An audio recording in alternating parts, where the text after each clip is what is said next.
Hello friends, welcome to my YouTube channel. दोस्तों बहुत स्वागत है आपके अपने यूट्यूब चैनल में। तो दोस्तों बता दूं कि बहुत बड़ा बदलाव हो रहा है अब आदिशक्ति फिल्म से। हर वीडियो में आप लोग अनीशा पांडे को देखा करते थे, अखिलेश कश्यप था, राइटिंग हुआ करता था, श्याम सुंदर था, म्यूजिक हुआ करता था और कंपनी भी वही हुआ करती थी। लेकिन अब तो चेंज किया गया है, वीडियो भी अब हाई क्वालिटी का दिया जाएगा आप तो।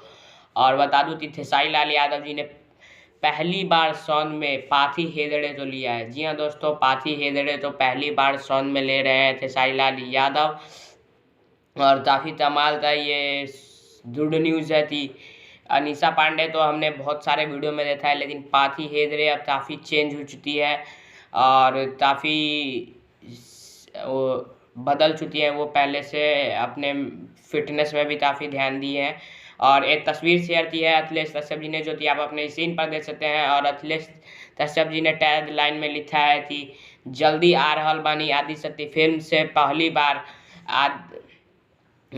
पाथी हेदड़े और खेसारी लाल यादव जी के जोड़ी के साथ बहुत जल्द हुई रिलीज भोजपुरी गाना हिट मशीन के साथे। जी हाँ दोस्तों, ये ऐसा करके डाला है और ये तस्वीर अखिलेश कश्यप जी ने शेयर किया है अपने सोशल मीडिया पर। तो आप लोग इस तस्वीर को देखते कैसा लगा और आप लोग क्या कहना चाहते हैं इस चेंजेस के बारे में? पाथी हेदड़े के साथ वीडियो आ रहा है खेसारी लाल था, उसके बारे में जो भी कहना है कमेंट में मेंशन कर दीजिए। तब तक लिए जय हिंद, जय भारत। और चैनल को सब्सक्राइब, वीडियो लाइक जरूर कर दीजिए और शेयर भी कर दीजिए।